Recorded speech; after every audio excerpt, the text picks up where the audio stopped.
بسم اللہ الرحمن الرحیم الحمد لله نحمده ونستعينه ونستغفره ونؤمن به ونتوكل عليه ونعوذ بالله من شرور أنفسنا ومن سيئات أعمالنا من يهده الله فلا مضل له ومن يضلله فلا هادي له ونشهد أن لا إله إلا الله وحده لا شريك له ونشهد أن سيدنا ومولانا محمدا عبده ورسوله أما بعد فقد قال الله تبارك وتعالى في القرآن المجيد والفرقان الحميد أعوذ بالله من الشيطان الرجيم بسم الله الرحمن الرحيم يا أيها المدثر قم فأنذر وربك فكبر وثيابك فطهر والرجز فاهجر ولا تمنن تستكثر ولربك فاصبر وقال تبارك وتعالى والضحى والليل إذا سجى ما ودعك ربك وما قلى صدق الله العلي العظيم وبلغنا رسوله النبي الكريم ونحن على ذلك لمن الشاهدين والشاكرين والحمد لله رب العالمين.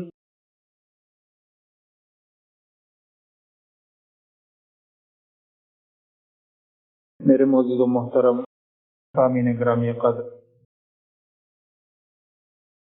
میں نے آپ حضرات کے سامنے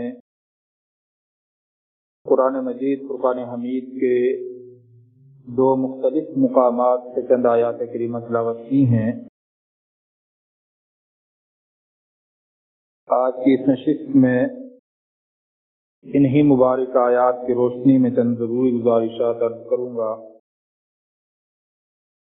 اللہ رب العزت سے دعا ہے کہ صحیح بات بیان کرنے کی توفیق عطا فرمائے اور پھر ہم سب کو سمجھ کر اخلاص کے ساتھ عمل کرنے کی بھی توفیق عطا فرمائے.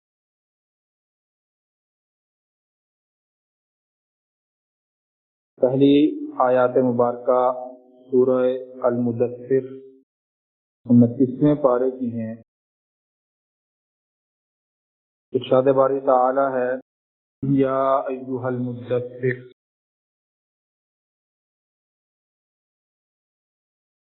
اے کپڑے میں اپنے آپ کو لپیٹنے والے، قم فانذر، آپ کھڑے ہو جائیے، فانذر، اور لوگوں کو ڈرائیے، آگاہ کیجیے، وربک فکبر، اپنے رب کی بڑائی کو بیان کیجیے، وثیابک فطہر، اپنے کپڑوں کو اور اپنے لباس کو پاک رکھیے، والرجز فاہجر، اور ہر طرح کی گندگی سے اپنے آپ کو بچائیے، ولا تمنن تستکثر، اور کثرت کی امید اور لالچ میں احسان مت کیجیے. احسان کا معاملہ کسی کے ساتھ کرتے ہوئے یہ نیت مت رکھیے کہ اس سے مجھے زیادہ ملے گا، بلکہ ہر طرح کی طمع اور لالچ سے آزاد ہو کر احسان کیجیے. وَلِرَبِّكَ فَاصْبِرْ، اور اپنے رب کے لیے صبر کیجیے، اللہ کے لیے صبر کیجیے. دوسری آیات مبارکہ سورہ الضحیٰ 30ویں پارے کی ہیں۔ ارشاد باری تعالی ہے والضحیٰ، چاشت کے وقت کی قسم،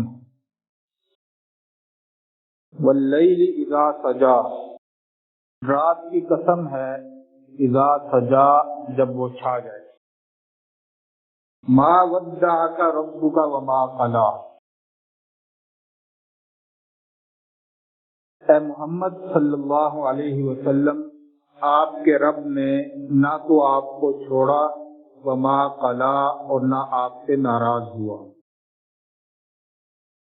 وَلَلْآخِرَةُ خَيْرٌ لَكَ مِنَ الْأُولَى، آپ کے آگے آنے والے جو حالات ہیں وہ پہلے گزر جانے والے حالات سے بہتر ہوں گے،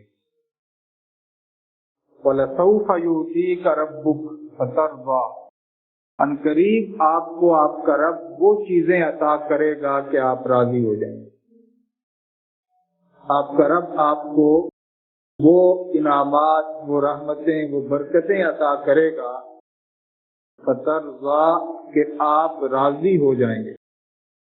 أَلَمْ يَجِدْكَ يَتِيمًا فَآوَىٰ، کیا آپ یتیم نہیں تھے؟ فآویٰ، اللہ نے انعام کیا، آپ کو ٹھکانہ عطا فرمایا۔ وَوَجَدَكَ ضَالًّا فَہَدَىٰ، آپ کو راہ حق کا متلاشی پایا، فہدیٰ، آپ کو راستہ دکھایا۔ وَوَجَدَكَ عَائِلًا فَأَغْنَىٰ، اور آپ کو نادار پایا، اللہ نے آپ کو غنی کر دیا۔ فَأَمَّا الْيَتِيمَ فَلَا تَقْهَرْ، ان تمام انعامات کا تقاضا یہ ہے کہ آپ بھی یتیم کے سر پر ہاتھ رکھیں، اس کو دھتکاریے مت۔ وَأَمَّا السَّائِلَ فَلَا تَنْهَرْ، سائل کو جھڑکیے مت۔ وَأَمَّا بِنِعْمَةِ رَبِّكَ فَحَدِّثْ، اور رب کے جتنے بھی انعامات ہیں ان انعامات کو بیان کیجئے، ان کا تذکرہ کیجئے کہ اللہ کا مجھ پر یہ انعام ہے، اللہ کا مجھ پر یہ احسان ہے۔ اللہ کے انعامات کو چھپائیے مت، بلکہ اللہ کے انعامات کا تذکرہ کیجئے عاجزی اور انکساری کے ساتھ، تکبر اور بڑائی کے ساتھ نہیں، بلکہ عاجزی اور انکساری کے ساتھ اللہ کے نے جو اچھی حالات میں اور اچھی حالت میں رکھا ہے اس کا ذکر اور تذکرہ کیجئے۔ یہ دو قرآن مجید فرقان حمید کے مختلف مقامات کی آیات کریمہ ہیں جن کا لفظی ترجمہ آپ حضرات نے سماعت فرمایا۔ حضور اکرم صلی اللہ علیہ وسلم پر پہلی وحی نازل ہوئی، اور اس پہلی وحی کے نزول کے بعد کچھ عرصے تک وحی کا سلسلہ منقطع رہا۔ وحی کے اس سلسلے میں کچھ تعطل پیدا ہوا۔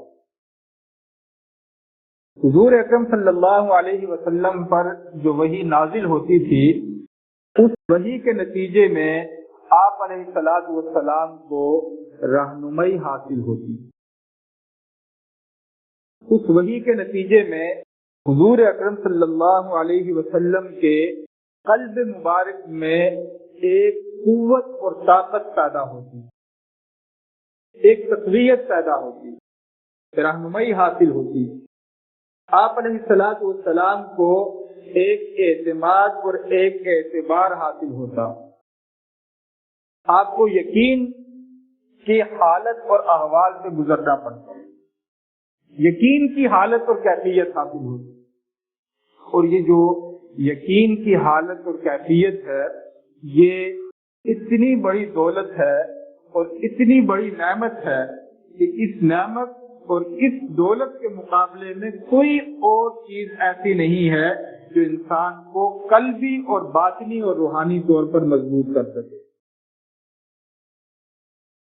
تو آپ علیہ الصلوۃ والسلام کو پہلی وحی جب نازل ہوئی تو اس وحی کے نزول کے بعد اس چیز کا انتظار رہتا تھا اور اس چیز کی خواہش رہتی تھی کہ وہی آئے. وہ مرحلہ اگرچہ مشکل ہوتا، وہی کے نزول کے وقت کا جو مرحلہ ہوتا تھا، وہ مرحلہ اور وہ وقت مشکل ہوتا، بوجھ ڈالتا. نبی علیہ الصلوۃ والسلام کو ایک مشقت کے عمل سے گزرنا پڑتا تھا، اس لیے کہ اللہ تعالی کی جانب سے ان چیزوں کا نزول، ان آیات کا، ان احکامات کا، ان ہدایات کا جو نزول ہوتا تھا وہ ایک بہت بھاری عمل ہوتا تھا. قرآن مجید فرقان حمید میں اللہ تعالیٰ خود فرماتے ہیں کہ یہ نزول قرآن اتنا بھاری عمل ہے، اتنی بھاری چیز ہے کہ اگر اللہ تعالیٰ اس کا نزول کسی پہاڑ پر کرتے تو وہ پہاڑ اس کو اٹھانے کی طاقت اور طاقت نہیں رکھتا تھا، وہ ریزہ ریزہ ہو جاتا. اس کے بوجھ کو اور وزن کو وہ برداشت نہ کر سکتا، اس کے بوجھ اور وزن کو وہ اٹھا نہ سکتا. حضور اکرم صلی اللہ علیہ وسلم کے قلب مبارک کو اور قلب اطہر کو اس وزنی چیز کے اٹھانے کے لیے اللہ تعالیٰ نے پہلے تیار کیا.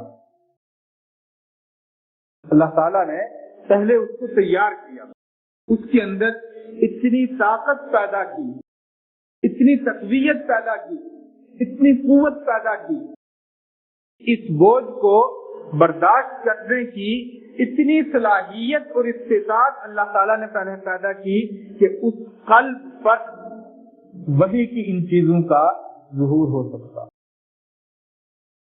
جسمانی طور پر بھی، یہ تو قلب اور دل کی بات ہے، جسمانی طور پر بھی وہ ایک وزنی عمل ہوتا تھا، بھاری بھرکم عمل ہوتا.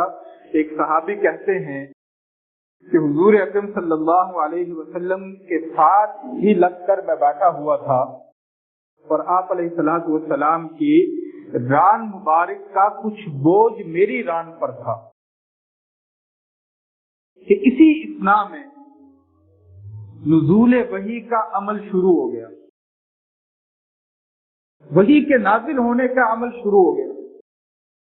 وہ صحابی کہتے ہیں کہ مجھے یوں محسوس ہوا کہ جس میں کسی نے بہت بھاری پہاڑ کا کوئی ٹکڑا اٹھا کر میری ران پہ رکھ دیا، اور مجھے یہ محسوس ہونے لگا کہ میری ران اور میرا یہ گھٹنا جو ہے یہ چورا چورا ہو جائے گا. تو یہ ایسا بھاری عمل ہوتا، ایسا بھاری بھرکم عمل ہوتا وحی کے نزول کے وقت. لیکن چونکہ اس کے نتیجے میں رہنمائی حاصل ہوتی تھی، راستہ ملتا تھا.